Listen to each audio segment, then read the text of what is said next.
Still love this shot, very much akin to my mate Alex's classic shot now. I do call this Tattersalls' dream, which annoys him quite a lot, which I enjoy.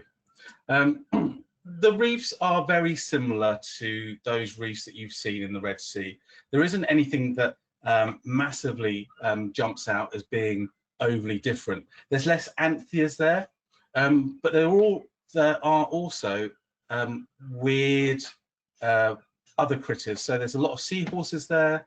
There's a hell of a lot of frogfish there, and there's those kind of fish that you would probably hunt around for in other parts of the Red Sea. But one new one for me that I absolutely loved was I had to ask Mustard what this was. But this is a flasher wrasse. It's a Red Sea flasher wrasse. I've never seen anyone in the Red Sea apart from up in Aqaba.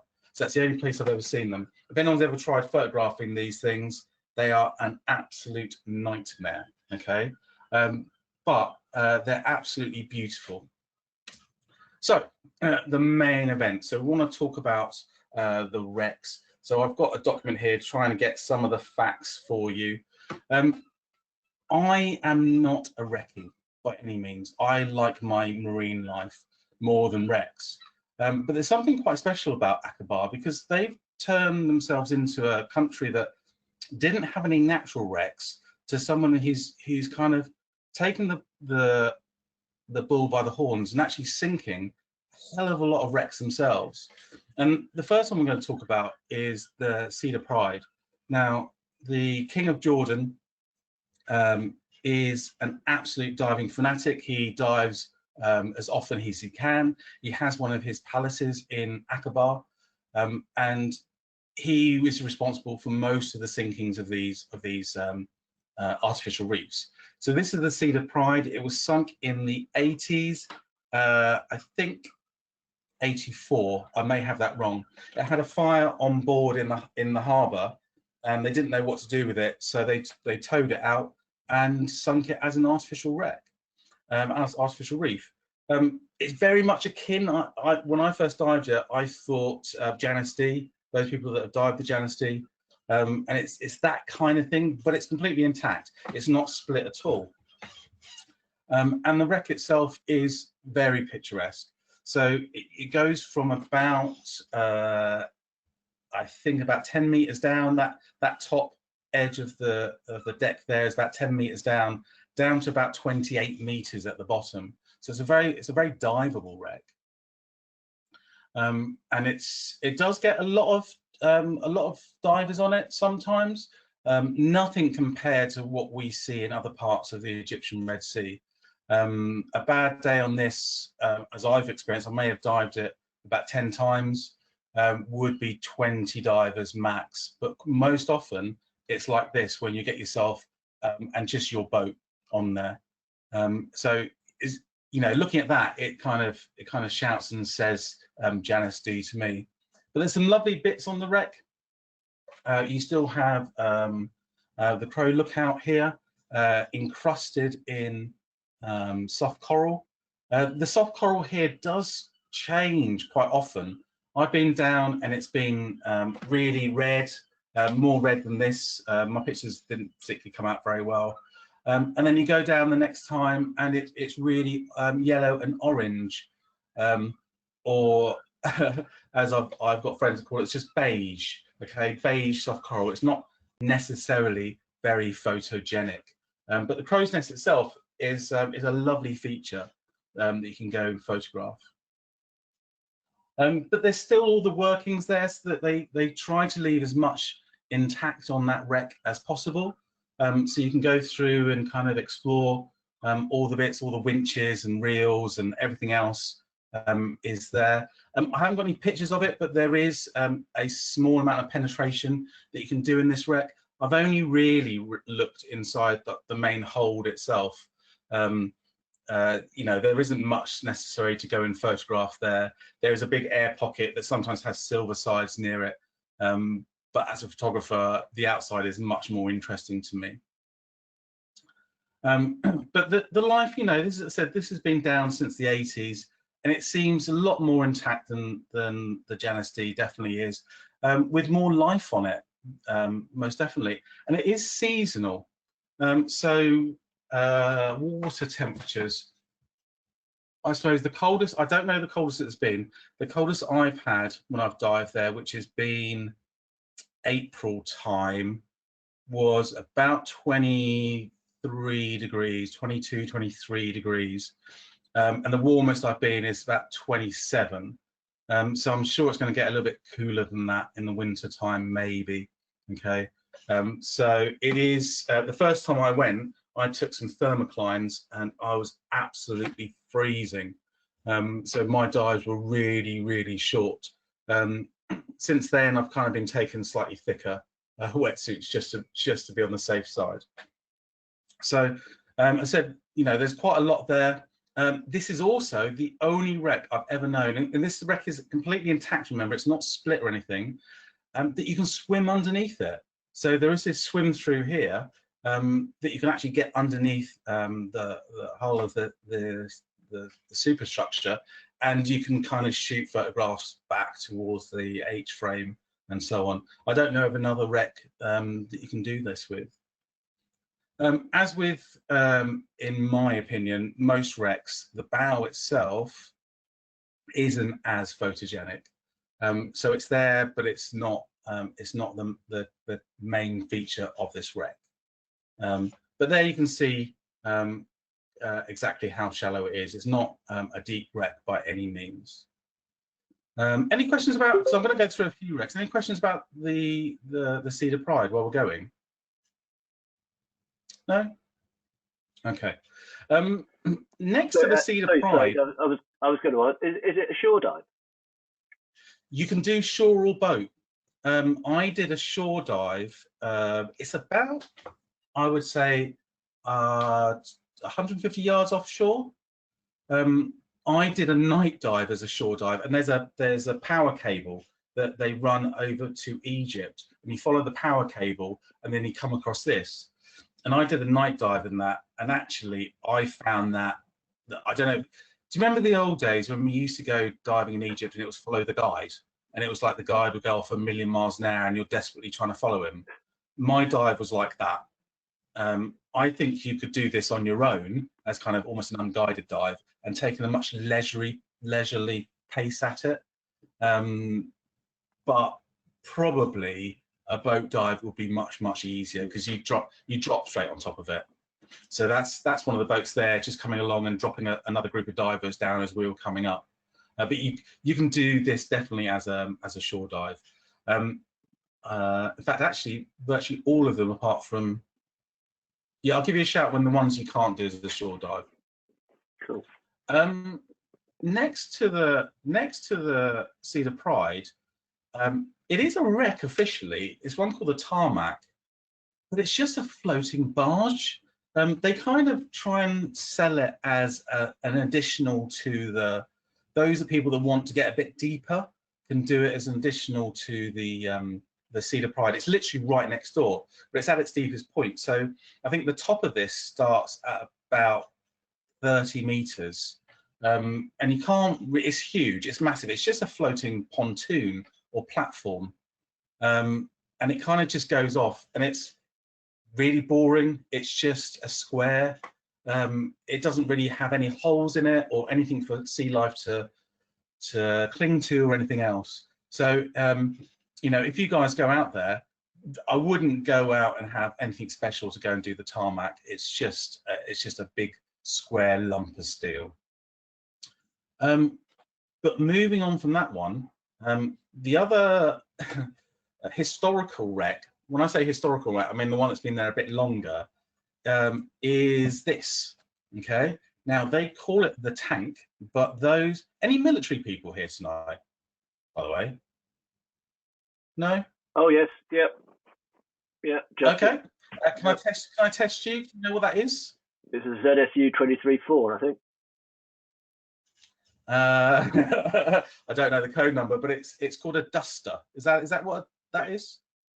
It's an anti-tank. Well, it's an anti-aircraft. It's a guided anti-aircraft gun, isn't it? It's a radar-controlled anti-aircraft gun.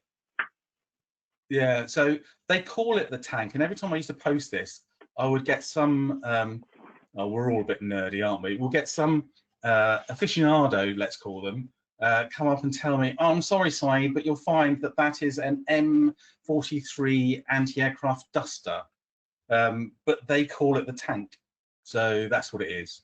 But anyway, that's there. That was sunk at the same time as the Cedar Pride. But this is perfect because this is at down to the base is 7 meters, so it's a snorkelable wreck. So this gets lots and lots and lots of attention. So you get swimmers coming out here constantly. You'll always, if you look up, if you're diving this, you'll always see snorkelers above your head. Not necessarily diving down to you, but they're above your head.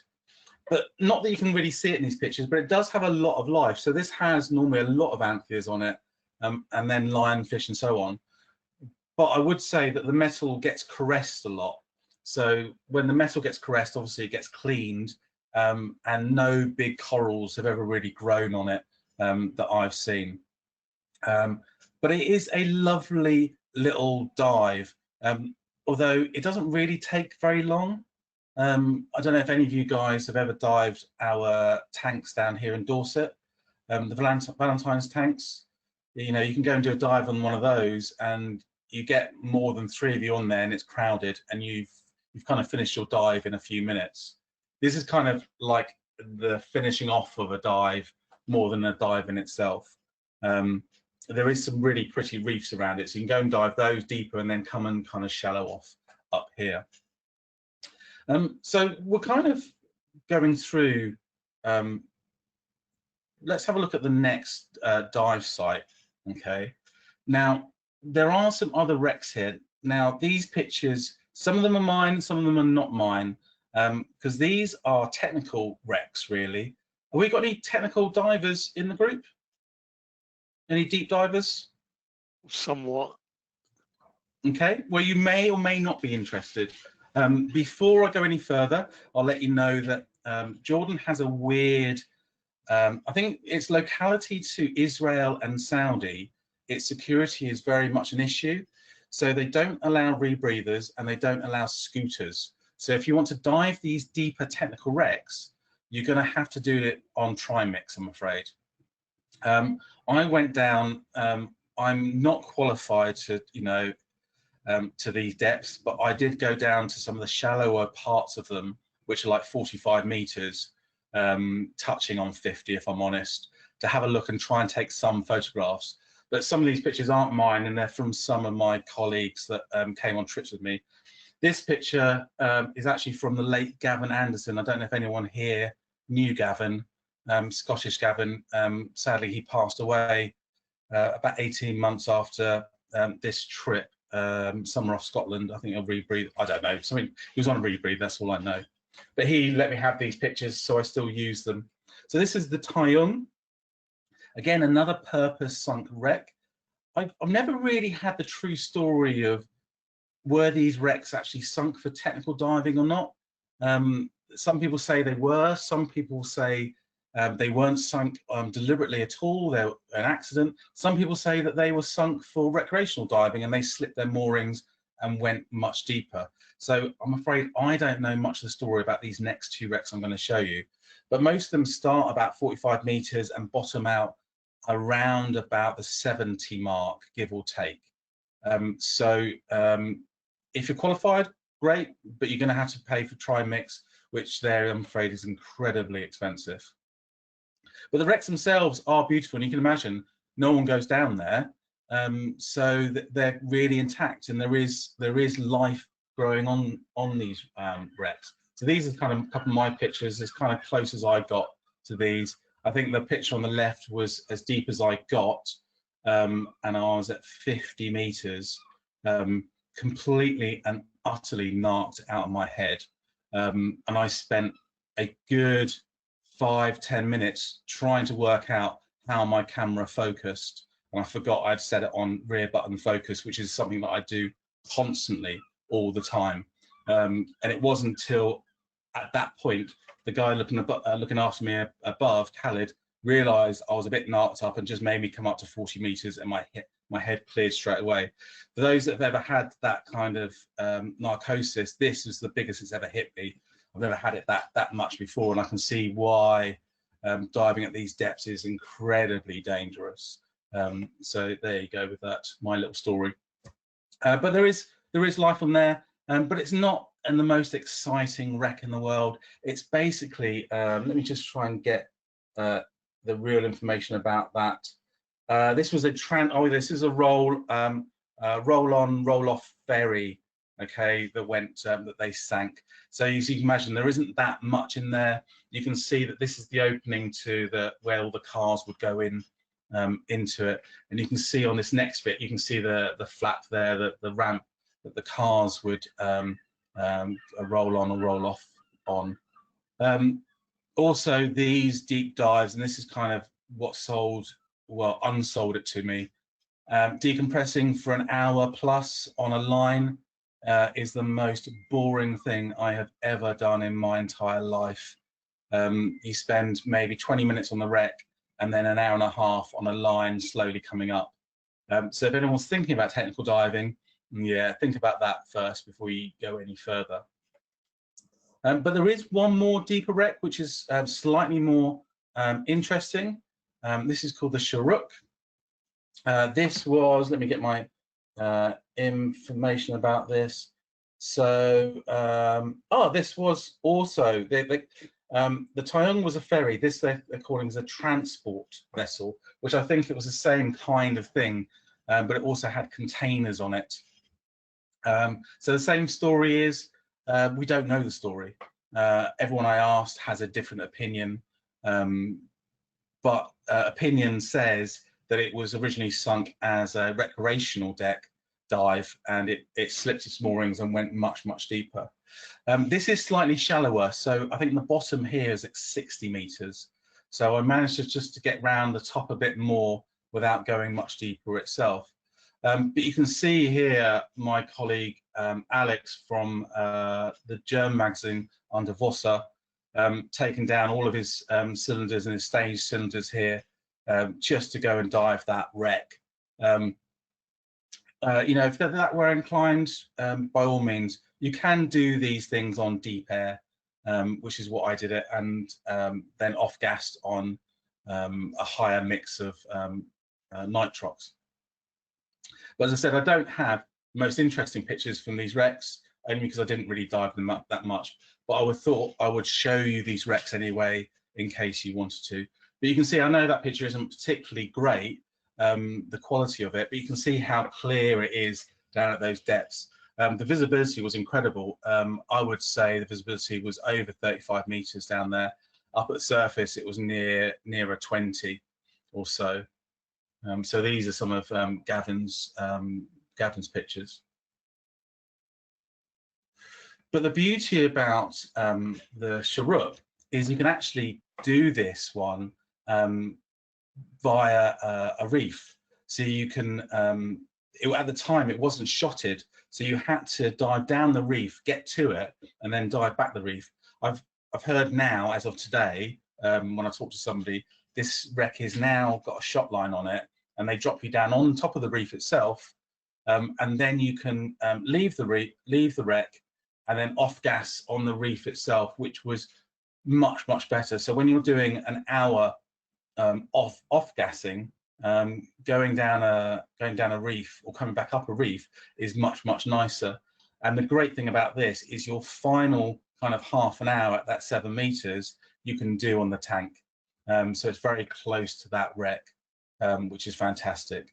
But as I said, just go back, the offside, the bad side of this is you've got to take all of that with you, which is, to be honest, I'm much more of a man that likes to take a 12-litre cylinder and jump off the back of a boat with a shorty on and go and take some pictures. This is not necessarily my idea of loads of fun. Any questions on those, the deeper wrecks? I don't know too much about them. Is there a chamber nearby?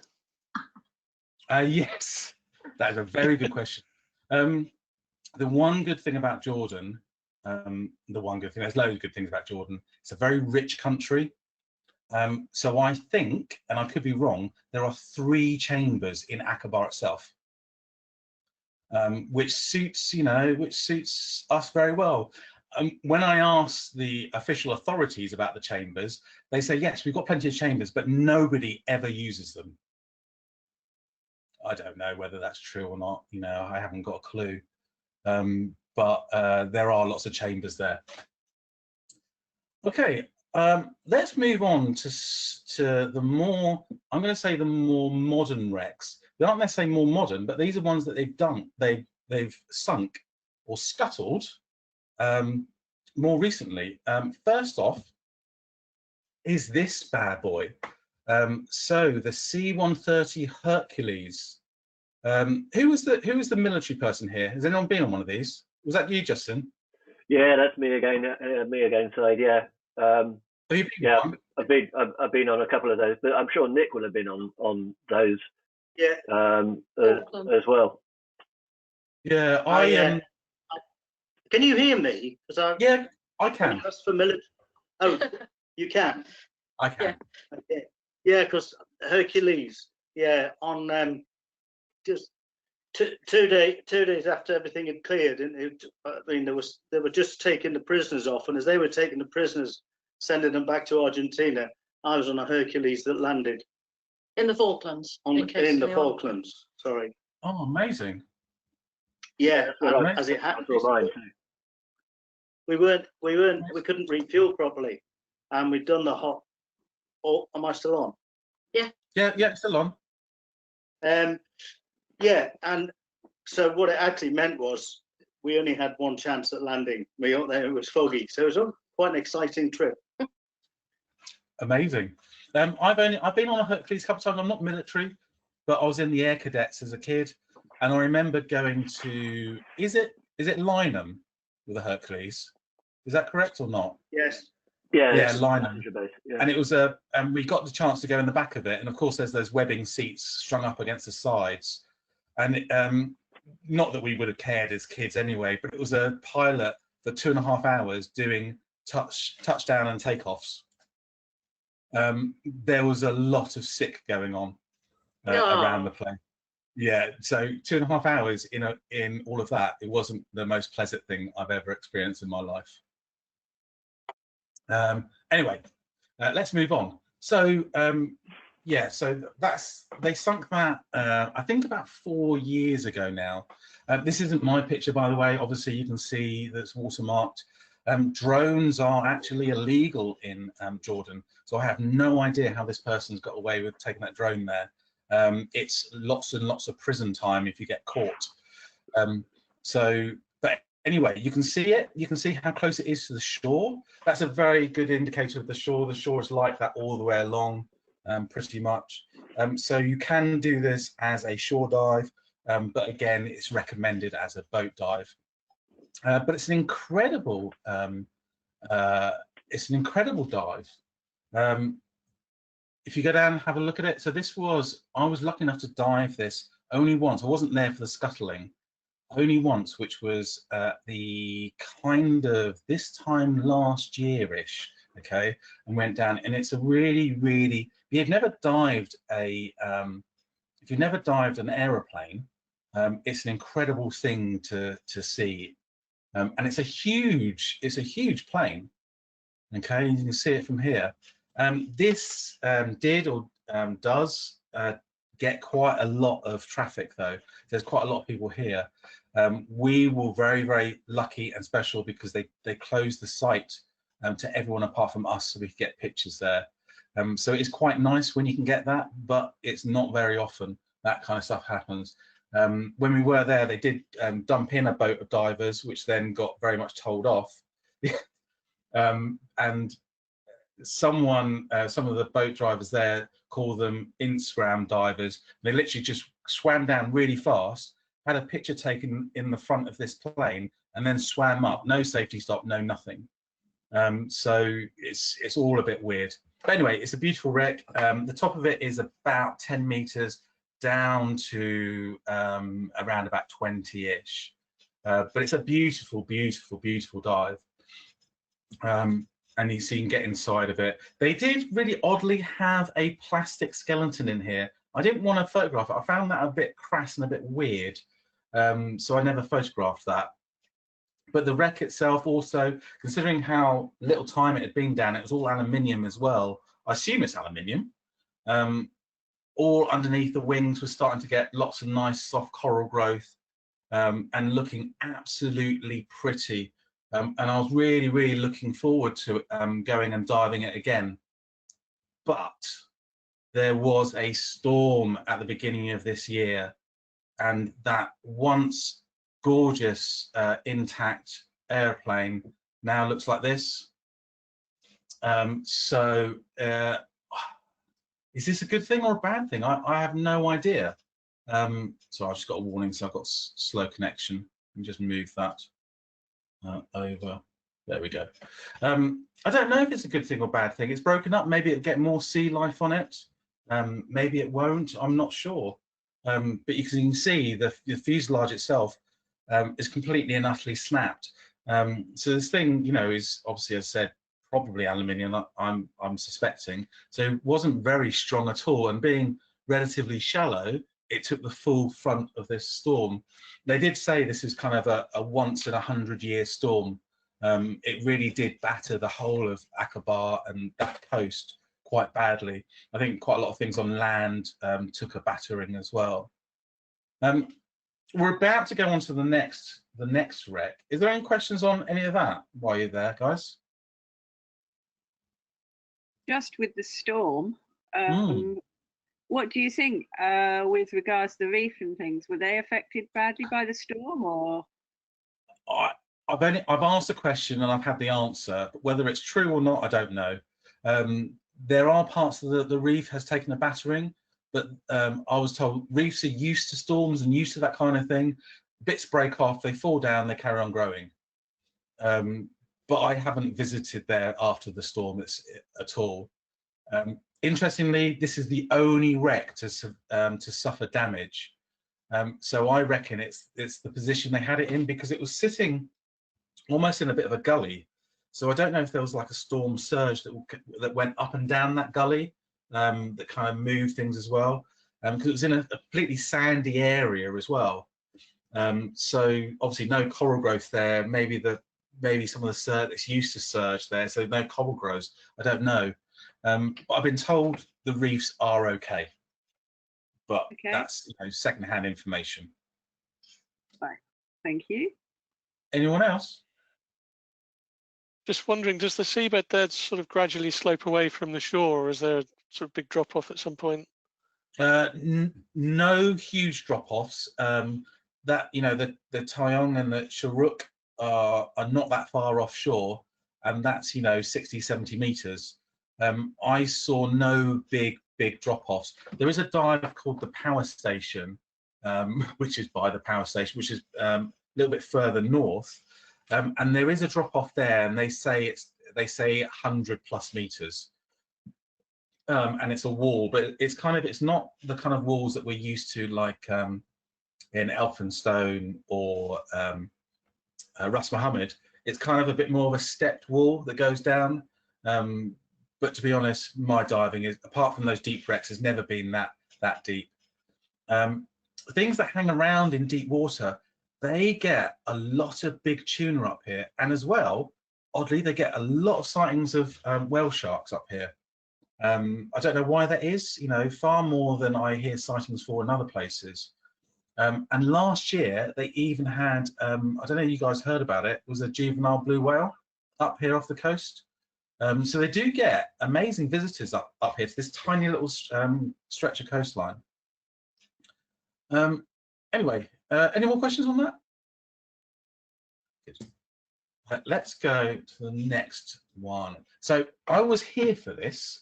So this was, I said, about this time last year. They got hold. They don't know what. Oh no, it says what plane that is. Isn't that stupid? So they got hold of this old Lockheed Tri-Star that had been sat on the tarmac, or just off the tarmac at the local airport for decades. Apparently, it was somebody's wanted to start up an airline business and bought the plane, then did nothing with it. So it kind of sat there and was completely unused. I do remember going on these Tri-Stars in the 80s. So I've got fond memories of flying around with mum and dad on these planes. So they kind of took it out and floated it on these pontoons. And you can see that there's bags that they floated it out onto. Has anybody, Nick may be one that will say yes here, ever been to a scuttling of a vessel? Nick, have you? He's fallen asleep. Well, if anybody has been... I haven't fallen asleep. We're unmuted, and it means I have to move forward from our rather sedate and lovely rocking chairs. But no, I haven't. Well, don't think it's a really fast thing. We were sat on this boat, which they lovely hired for us, watching this thing go down for like 3.5 hours. And of course, they moored us right in front of the sun. So the sun was right in front of that boat there. So we couldn't really get many nice pictures of it, even going down. But after about, I would say, 3 hours 15, all of a sudden we got some movement, and the last 15 minutes this whole thing kind of tilted and literally just went to the seabed. And you can imagine by that point we're all just gone inside, we're all just kind of drinking tea and Coke, and then all of a sudden we got this scream that it's actually going down, and we all ran out to try and capture some pictures of it. But don't think a scuttling is an amazing thing to go and watch. It ain't. Okay, it's the most boring 3 hours I've ever spent looking at the sea. But anyway, move on. So they scuttled this Tri-Star. You'll see the pictures in a minute, and I'll talk about those at the end probably a bit more than I'm going to talk about it now, but what they left on and what they took off this plane before they scuttled it. So the Tri-Star, let me get this right where it's lying. So this is just south of that power station reef that I was talking about, and it sits, so that nose cone, the seabed there is 15 meters underneath that nose cone, and it sits at a slight angle to 28 meters. Now I have photoshopped a rope out of this, I'm afraid. You can see it in the next shot here. So obviously we dived that the day after they scuttled it. So it's all still gleaming white and it looks lovely. And they to save this slipping, they had tied it on to a massive stake in the shore. All those ropes have now been removed because it has settled and it's staying put, and it's not going anywhere. You can still see this shot here. In the middle of that fuselage is all the ropes that they kind of sunk it with, and so on. And it has now, I've seen pictures of it recently, it's no longer gleaming white. Algae has taken over and it looks much more grey and dark, so it looks much better. It was incredibly hard to photograph this really gleaming white thing underwater.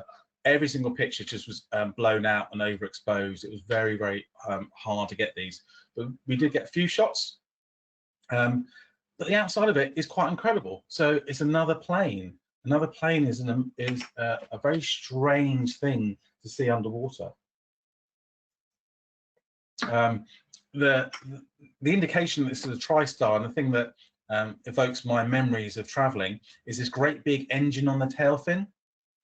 That's absolutely fantastic. Now they've taken the engine itself out, but you can swim in there and swim around. I didn't leave any pictures in this because I just had too many pictures, but you can go inside that air intake and swim down and then through and then back up into the fuselage. It's quite disorientating when you're doing that, but it is possible to get round and swim through there. So unlike the Hercules, this came to rest on some reef. So some reef has been destroyed to actually put this wreck down. There are several trains of thought on, you know, is this good or is this not? You take away from it what you will. But the wreck itself, as I said, it's sitting in, hopefully it'll be colonized quite quickly because there's lots of coral around it and it should start growing relatively quickly. And you can penetrate this really easily because all of these doors are being completely removed. There have been there's a couple holes put through into the different decks, so you can go from inside down into the to the cargo area and then back up. Some of the areas in the cargo area are a little bit tighter, so I know they do brief it to go down there, but I wouldn't recommend it. But you can easily penetrate. So this is the forward door into the cabin, and then you can come in through here, and then you can see that all the seats are all still in place. We'll talk about some of this in a second, guys, and I'll take your questions on it. In fact, actually, most of the interior is still in place. The carpets have been stripped out. Can you see at the top there, there's the old-fashioned 3-color tube projector that you'd watch your screen. Instead of having your individual screen, you'd all watch a shared screen at the front of the plane. So that's all still in place. What movie was it showing? Sorry? Airplane, the sequel, Airplane 2. But it was weird. I don't know if you read my article, but I was in here on my own for quite some time, and it was really spooky. And you could look at that, and you could kind of almost hear the trolleys moving up and down, and hear people screaming, and kids screaming, and people laughing, and all that kind of stuff. It was a very, very spooky experience to see a plane underwater with all the seats in and kind of all that kind of stuff about. But as you can see, there is tons of room in there, so you can easily get a couple of divers side by side through this fuselage. So there's one kind of main body of this. So you've got the cockpit, and we'll show a picture of that in a second. Then the main fuselage, and then behind that you've got small little cabin area and the kind of toilet area as well. And then you can see here, this is Sarah, one of my guides. You can see she's just come up through. This is the hole that was cut in down to the baggage area, so you can kind of penetrate quite some distance underneath. But I said it's quite tight in there. Looking at the galley as well, a lot of the galley was left intact, and I've got to say the toilets were intact as well. And I didn't get too close to those toilets. There wasn't one of them. There was a group of like 6 toilets at the back. They reminded me of a few festivals that I've been to. They kind of looked that kind of thing. So we can talk about that in a second. But as you can see, tons and tons of room in this wreck, and it's a really nice one to penetrate and kind of look around, because you can't get lost in it. It's one tube, isn't it? Saeed, what are all those packages on the roof, on the ceiling? Those black they things? are something that I will talk about. I'll come back to that in a minute if you don't mind. I'll come back to that picture. Actually, no. Do you know what? Let's talk about it now, shall we? Oh God! You don't want to have a look at these. Are they Sorry, guys. They're Sorry? seat cushions, aren't they? Yeah, they were. That's what I thought they were. Yeah. Yeah, they were. Sorry, guys. Oh, let they me don't off the thing. So, they left a ton of plastic on board, okay, which includes all of the foam seat cushions. So I have heard since this, they have dived down and removed a lot of this. But when they scuttled this, for like a week afterwards, these things were floating off and floating up into the sea, and they were collecting them up. So these are the seat cushions. Rumor has it, and there's always a rumor and a little conspiracy, that because this has been sitting at the airport for so long, workers used to skive off and go in here and then take the seat cushions and then go and sit on the seat cushions somewhere else in the airport. So they used to put the seat cushions back without actually securing them. My opinion is all of this should have been stripped out before they scuttled it. But it wasn't, and that's how it was. And I did kind of write about that.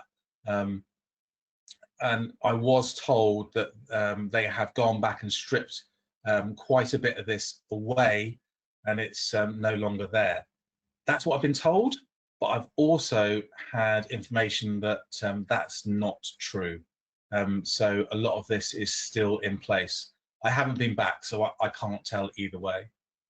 Do you want to talk about any of that while you're there, guys? While we're here, stopped? Okay. There's a few more of this Tri-Star to go. The cockpit, that's completely in place. It's quite interesting when if you saw a picture of the Hercules cockpit, that was completely and utterly stripped out. There was nothing left on that at all. This is all still in place. We had on our trip, we had 2 pilots that actually said to me, some of these dials, even in the old state they're in, were worth quite a lot of money, and they're amazed that they left them all in there. So I'm expecting to go back in a couple of years' time, and most of these dials to actually be crowbarred out of this and taken home as souvenirs. So I don't necessarily think that will be in the state that it's in now. But you can see that they left most stuff in there. So, you know, think of that kind of as you will with that wreck. But I'm looking forward to seeing what the wreck will be like soon. I'm hoping that the wings themselves be like the Hercules wings, and they will attract quite a lot of sea life on them. Okay, we're going to go on to the next dive site. Do you want to know any questions about that site, guys? Yeah, sorry, another one from me, Saeed. Sorry, a bit more of a technical question. How do you manage your strobes inside that main body of fuselage? How do you control the from getting light patches in the wrong places? I think just classic big reef stuff. You know, strobes out quite far, quite behind me. I tried that. To be honest, I can't remember that. That's what I would have tried. I would have tried that old. What's the style that Mustard talks about? Bunny ears. Bunny ears. Yeah, rabbit ears. So you've got the strobes up above you, so you can throw that light forwards and backwards. So I think I probably would have done that. Just looking at how much brighter the top of that is there, it looks like that's exactly what I've done. But that's because it's quite even lighting. It's pretty even lighting. It's a good job. There's probably a lot that aren't even lighting. if I'm completely honest with you, let's have a. I'll probably only give you pictures here which are quite even. Oh yeah, I suppose that is. It was. I tell you what was a struggle was balancing the light from outside.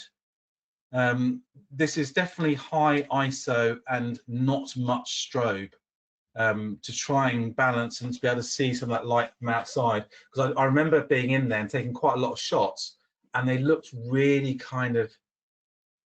It looked like this could have been on a scrapyard. It didn't look anything different, and you need that blue coming through those windows to make it look like it's underwater, don't you? Otherwise, it just looks a bit, it doesn't look great. So I remember struggling with that. So I definitely would have used high ISO and lower strobe power. Also talking about the rubbish in there, I opened up some of those overhead compartments. They still had stuff in. It's just that they had bags and things in. It was really odd. It was like the contractor they used to do this was completely different to the contractor they used for the Hercules, and they kind of couldn't be bothered. It's quite weird. But before they sunk the Tri-Star, and completely under the radar, without any fanfare or anything else, and the Hercules was a big fanfare event. They had all the military fly pass, and the Tri-Star was a big fanfare event as well. They sunk a whole heap of these military vehicles, and they call this the military museum. So when we were there were 15. I think they've sunk another 8 on top of this, and I think they have plans to sink even more. So I will try and see if I can find my list and try and remember the names of these. But you guys that have military service, please help me out. So this is. I'll go. Sorry. Possibly a fox. I got told it was a ferret. Ah, yeah. Similar. But it might not be. Yeah, it might not be. So we're going from the shallow to the deepest. So this is starting at about 14 meters. So a fox or a ferret. So it's an armored vehicle. Again, do not call them tanks, because those people that know what a tank is don't like you calling them tanks. So we go down from that, and remember, these are very new, so these have been down several weeks, and the whole area hadn't been cleared. Since then, really interestingly, and maybe the king had something to do with the Tri-Star as well, but the king had seen some of the pictures, and as I was told, some of mine as well, so I feel quite proud, and the mess that the place was left in, and the king ordered the dive centres to go down and clear the place up. So he does care about the sea, and he does do stuff about it. So it's quite nice to find someone like that. So we get obviously this fox or ferret, and then going down a little bit deeper. I don't know the depths of all of these guys, but we're just kind of going down within, you know, a handful of meters down a little bit further. Nick, do you know that one? Scimitar. Sorry?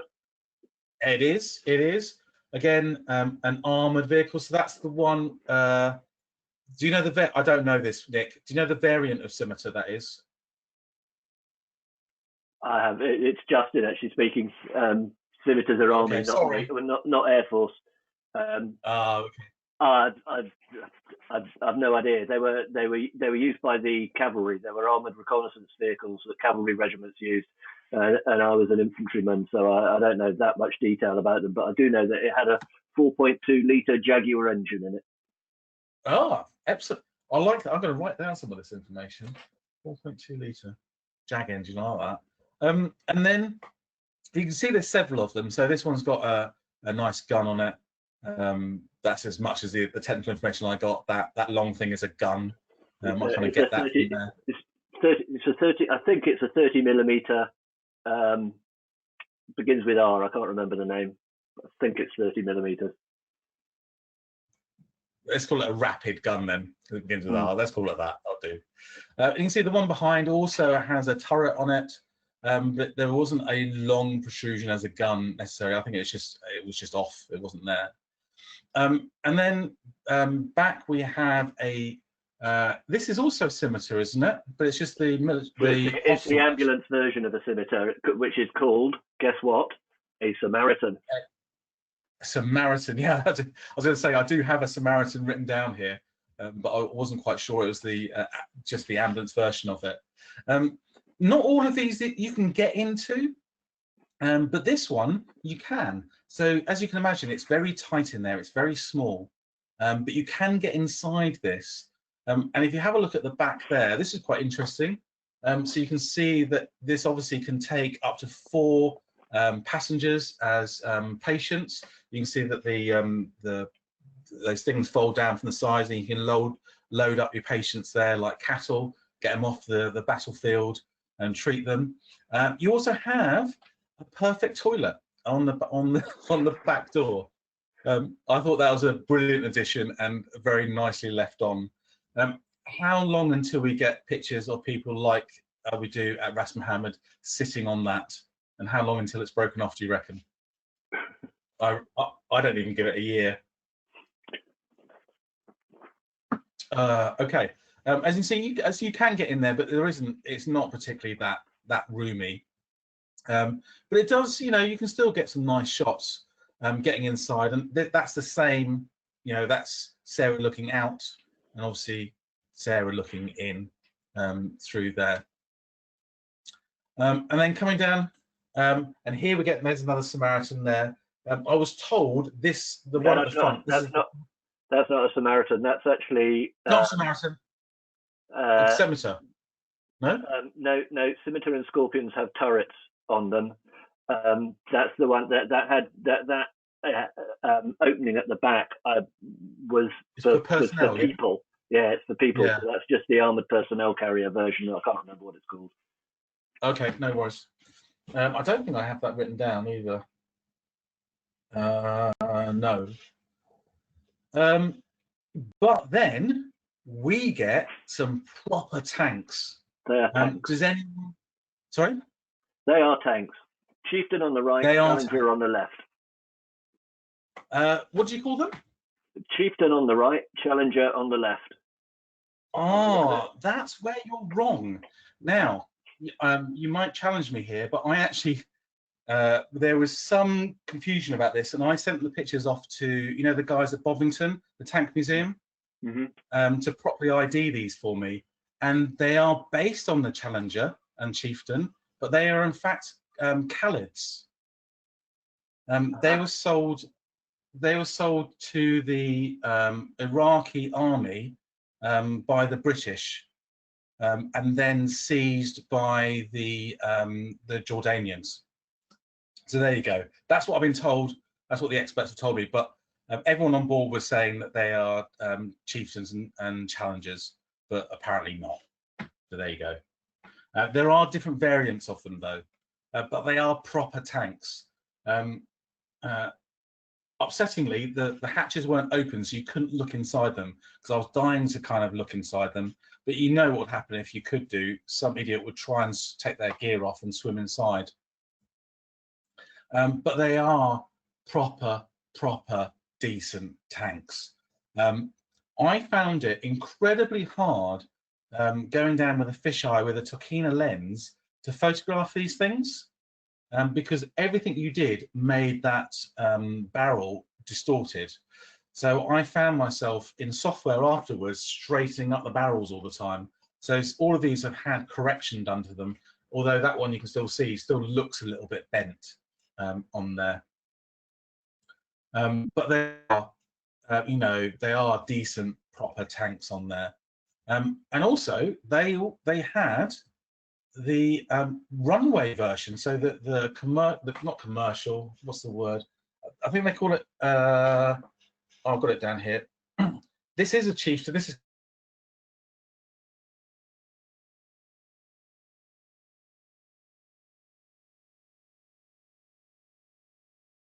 want to get tech. See,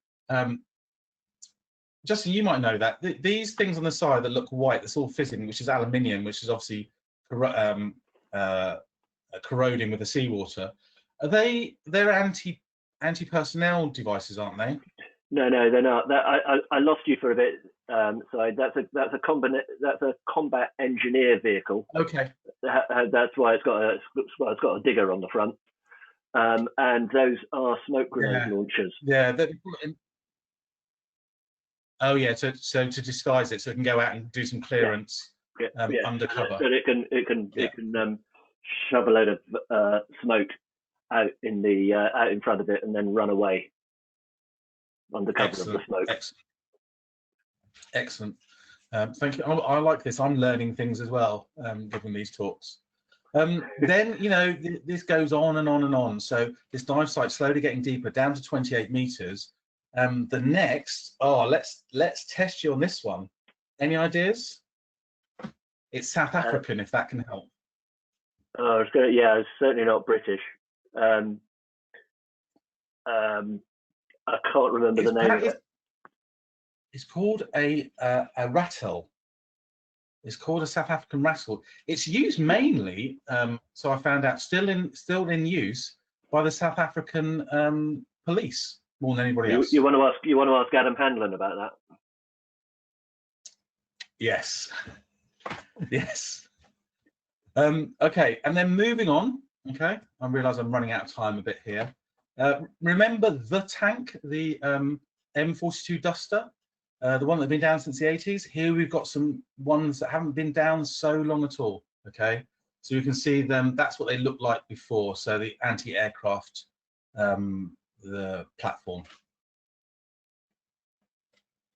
There they are from a slightly different angle. You can see there's still loads of debris down there because these have only been down several weeks and they haven't gone back and cleared it all up yet.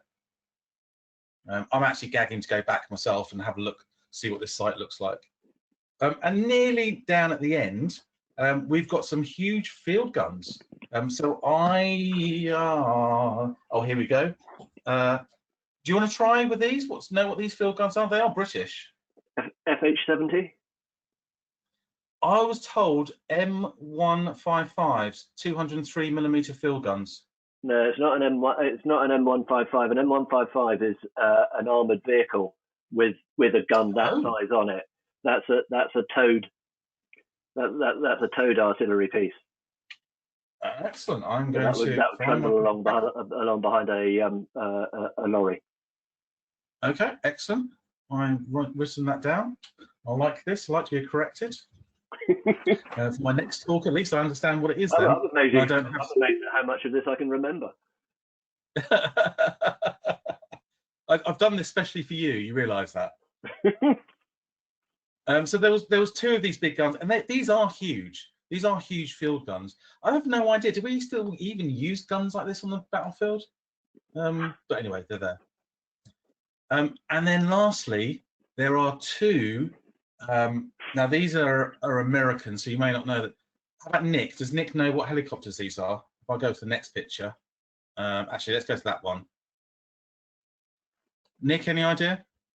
You know, no. I do, but Apache? too far away. No, they're not Apache. Yeah. No, they're Vietnam era Bell AH-1 Cobras. So they predate the Apache. So they're the same kind of thing. So you can see obviously that there would have been a big gun on the front of that, like the Apache. Takes two pilots, like the Apache does. But the Apache does take two, doesn't it? I think it does, yeah. But let's go back to that one. So you can see here, obviously they've taken the big gun off the front of that thing. But you know, you think seeing a plane underwater is weird. Seeing a helicopter underwater is very, very strange. At times I thought I was in a British quarry where they've just kind of sunk tons of stuff in there. But no, it's an open ocean, so you could see anything in there. It's quite nice. You can, they've left the windows open. There's two of these things in there, so you can see both of them there. But we're down to kind of 28 meters here, so it's down much, much deeper. And both times that I kind of dived this site, we kind of took our time to get down there. And you don't, once you start faffing around on some of the other wrecks and other bits they've sunk, you don't get any time at all to really give it justice to kind of photograph these sites and or photograph them well. So if you go there, drop down on these first, do your work here, and then if you get time, go and see the other things. Makes common sense now, but when you're kind of there on assignment, you kind of don't think about it. You kind of just try and get the pictures that you need. We're kind of at the end of the wrecks here. I do have another little bit to talk about, but have we got any questions? Let me just have a look on, there's been a chat thing going. I've just seen the chat. I was wrong that it's about it being an FH-70. It's something bigger than an FH-70 because an FH-70's only got one pair of wheels. That had two pairs of wheels. Oh, yes. Okay. Well, I shall send it to the guys at Bovington as well. I bet they know what it is. I had an answer back. No, Bovington won't necessarily. Well, they probably will, but actually, there'll be a just so that you're aware, don't. It's so Bovington is Royal Armoured Corps, which is tanks and armoured vehicles. And FH-70 is an artillery piece, which is the Royal Artillery, which used to be in Woolwich, but I'm not quite sure where it is now. Oh, there'll be a geek there that knows it. There's bound to be. There'll be a geek. Have we got any questions, guys, on any of that kind of stuff? You said earlier that the site was seasonal. What do you mean in that? The fish life is seasonal because of the massive temperature variant. I saw a lot more marine life, as in antheas and other things, when the water was a bit cooler. So as it got warmer, so I've been probably 4 times now, and 2 of each, 2 cool and 2 warmer. And the warmer is much, much nicer, of course. We like to be able to dive in a thin wetsuit or a shorty, but there wasn't so much marine life everywhere. The reefs were still alive. You still saw things there, but it wasn't so good. So if you are really dying to see a buzzing and busy reef, go when it's slightly cooler. Remember right at the beginning of this talk, I kind of showed you all those silver sides underneath the pier. Yeah. That only happens in the cooler months. In the summer, they kind of go and they're all still there, but they disperse themselves into a much wider area. I actually thought it would be the opposite. I thought it'd be they would come and sit under them in the summer, so they don't get so hot in the sun. But it seems to be completely and utterly the other way around. So that's what I kind of mean by it. When it's cooler, I would say 24, 25 degrees, it's probably better to go. So you just have to wear a slightly thicker wetsuit, really. Okay, thank you. Anyone So else? The dive centres are running all year round, presumably. Yeah, they are. The dive centres, there's quite a lot of dive centres, not as much as, Egypt in its heyday. There was, you could flick a coin and hit a dive centre. There's not as many as there, but there's loads of dive centres. The sticking point always has been getting to Aqaba. Just as this crazy time was starting, EasyJet was just putting on some trial flights to Aqaba from London to see what it was going to be like. So they started those in November, and they were going to run them through to kind of April, May time to see what it was like. Now, Jordan was one of the first countries to lock down hard. So they were completely and utterly locked down from beginning of March, and no people in or out. So all of that kind of stuff stopped. Whether EasyJet will come back and start doing direct flights from London, I really don't know. I haven't got an answer for that. Hopefully they will do. If they don't, your two options to get there are either Turkish Airlines via Istanbul, and that's a really nice journey. The new airport at Istanbul is insane. It's kind of I described it as Dubai on acid. It's huge, it's massive. They've got everything there you ever need. I'm not saying it's necessarily the best airport in the world, but if you need to spend a few hours on a stopover, it's perfectly doable. The other option. Sorry, say that again. I was just saying I can second that. Istanbul. It's quite amazing, the new airport.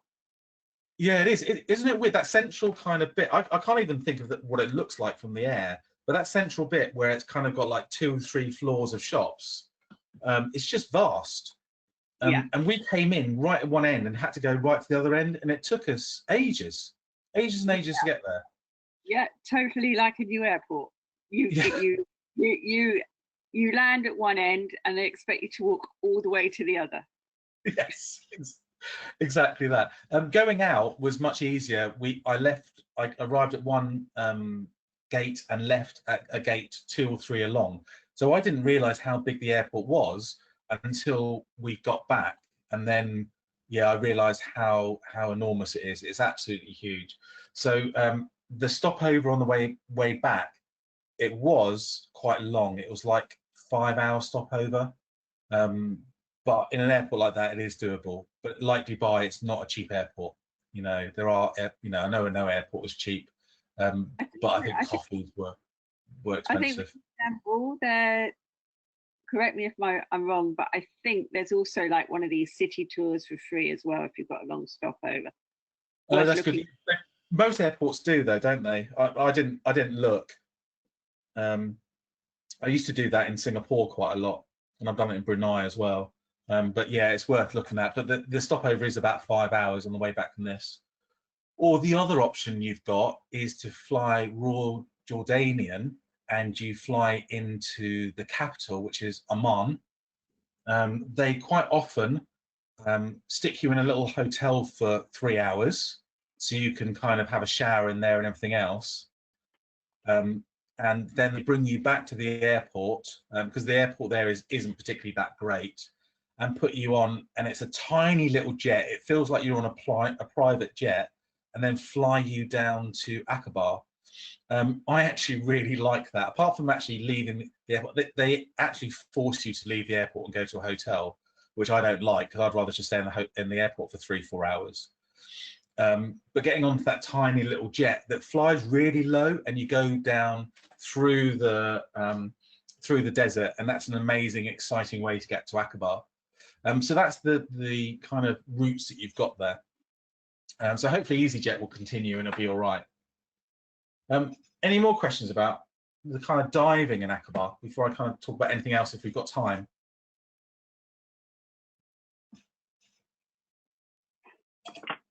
Have I got 10 more minutes to talk about a couple of things more? Yes, I think so. Okay, all right. Has anyone actually, we talked about Aqaba, but has anyone actually been to Jordan? No? Oh, No. No, okay. Can you hear me? Yeah, I can. It's Nick. Yeah, no, I have actually been to Jordan. There seemed to be problems earlier. You were saying, has anyone been? I've been to Aqaba. I think it was 06. Oh, okay. So I was there for a week. So I've done all those wrecks out there. So you're not alone. So have you dived the deep wrecks? No, I'm like you. Yeah. No, you know. I wouldn't. I wouldn't dive. 12 meters is a technical dive to eat, isn't it? Yeah, Absolutely. I'm not doing that again. But anyway, what have we got here to entertain ourselves in the surface interval? Well, Jordan is a country of everything. I have been, I said, incredibly lucky to be there the amount of times I've been, and I've also visited this place 6 times now, 6 separate occasions, and it is a wonder. It is a proper beautiful place. So Petra itself isn't just this. It isn't just the movie set, you know, that everyone knows of all these different movies, Transformers, Indiana Jones, all that kind of stuff. There's so much more to it, but it is the most incredible, awe-inspiring place you have ever visited.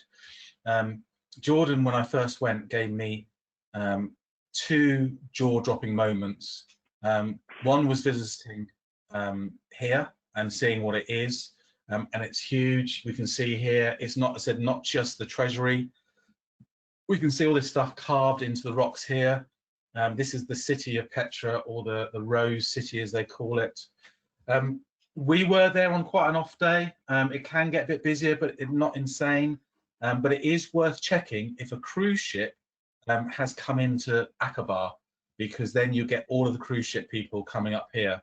So if you come and do this trip, check if there's a cruise ship in. And I would highly recommend the hour and a bit walk up to the monastery, because no one comes up here and you get it to yourself. But it is a bit of a hike. And when I went, it was 48 degrees. So it was bloody hot. But it is really worth it. The views are the most incredible, awe-inspiring views I've ever seen. So you've got all of this. It is, just to give you some background as well, Jordan is not the cheapest country I've ever been to. To get into Petra, it's £55 for the day. £55. That's only a 1-day ticket. I've been several times and I've seen a fraction of it. I think you need a week here to actually see the place properly. So it's not a cheap attraction to go around. But between Petra and Aqaba, you've got Wadi Rum. Wadi Rum is the scene of, they filmed, again, more films here. Martian was filmed here. Loads of other films were filmed here. And, you know, everything was just huge. And, you know, when you're at sea and you're trying to work out distances, and you see something, and it's always twice the distance that you think it is, where here it's exactly the same, if not more. And you see what you think is a little hill, and you're driving towards it, and 20 minutes later you're still driving towards it, and actually that hill is 10 miles away. You know, huge distances, but having time in Wadi Rum is incredible. And again, not a tourist trap, but the Bedouin will look after you. They will give you traditional tea. They will bake traditional bread for you on the turned over grills that they have. they will let you try and make that bread and make a complete fool of yourself. It's incredibly hard to make. Okay, they kind of slap it between their hands and kind of throw it on and it's done, but it's not that easy. And they will cook you some incredible grub, and it is, and I said it's not a tourist trap, it is really, really well done, these kinds of things, but it's just not that cheap to do these. I don't know the price of this kind of stuff, but you can stay in the desert, so they've got camps around that you can stay in, and these camps range from material tents with kind of communal services, communal toilets and things, or they call them tents, but they're kind of breeze block covered in material with ensuite and air conditioning. So you know, there's all layers and levels of accommodation that you want. You know, including all the activities you can do. So you can go and ride a camel if you want. You can go and fly a hot air balloon if you want. They now do microlighting. They do loads of other things within the desert. But the desert itself is just this incredible, incredible stuff. I have been in the desert in Egypt, and it's got nothing like the desert I've been to on Wadi Rum. It's an amazing place. And if you go a little bit north, you get away from the desert, the main desert itself, and you can do kind of this, they call it canyon bashing. So you can go down rivers, and you can climb through rivers and up waterfalls and all this kind of stuff. Keep your wetsuit booties around for this, because you just put your wetsuit booties on and you can go and do all this kind of stuff, and that's incredible. And then while you're there, why don't you go to the Dead Sea? Okay, go and get yourself covered in mud in the Dead Sea, and then go and, I don't really, can you see my face there on the left? I look like I'm really enjoying it. I think at this point I'd got a load of salty mud in my eye and I couldn't see anything, and that's Gavin Anderson just finding it quite funny. And then you can go and bob around on the Dead Sea itself and have that experience of floating around. But again, do not have a single cut on you, because you're diving in what feels like pure salt. From the canyon bashing, I had a little graze on my leg, and I was in absolute agony going into the sea here, just from that. But probably the biggest, I'm going to end now with the biggest question for a British diver. What do you think the biggest question for a British diver is? Let's put this back on you guys. Anything? Can you guess what the British? Where's the pub? Yeah. Yeah, they serve it. It's not a dry country. Right. So they have beer and they sell beer, and the local beer is really, really lovely. So the local beer is called Petra, and it's absolutely gorgeous. It's much better than the Egyptian beers in the area. So that's the happiest thing. That's the happiest moment you can have, is come back and have a decent beer. Can I have one? Do you know what I do like? I'm drinking wine now, but I never drink wine when I go away to countries like this. It's always, yeah. What's the Egyptian wine? Obelisk. That's awful, isn't it? No. That's what I think of foreign wine. It's like this. They probably, you know, the big hotels probably have the imported wine. Actually, they do have a lot of wine there, but not the local stuff. Because the last night in the hotel, we were treated to lots of cava and prosecco that obviously they imported in. So they have it, but it's probably just pricey. Anyway, that is my talk that I went on for an hour and a quarter. So sorry about that. There we go.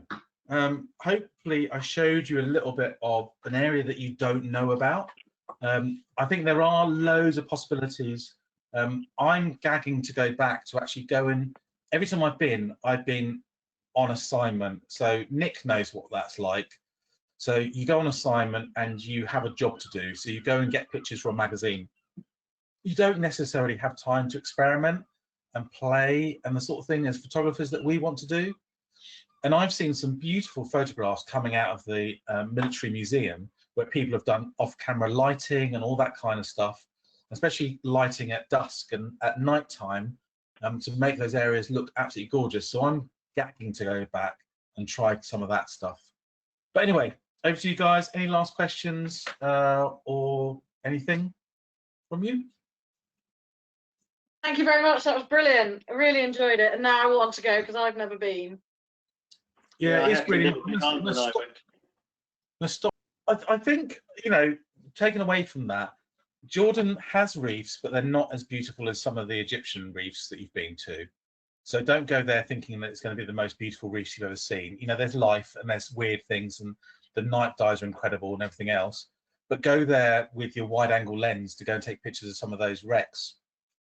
You know, they're very cool. You know, and they might be purpose-sunk wrecks, but they're still quite cool. As you say, if you bring a lot of your own lighting, there's a lot of fun to be had there, isn't there? I think. Yeah, definitely. There was a guy that was sponsored. What's it? Alex Dawson. Do you know the name Alex Dawson? He's a Scandinavian photographer. No. He doesn't use strobe, so he does natural light and off-camera constant light stuff. Look up his name because he's got some really nice shots of Aqaba that come out. So I think there's loads of possibilities. Yeah, interesting stuff. Thank you. Yeah, many thanks. It's my pleasure. Yeah, thank you. Yeah, really good. Thanks again, Saeed. Thank you very much. Lovely. Enjoyed it.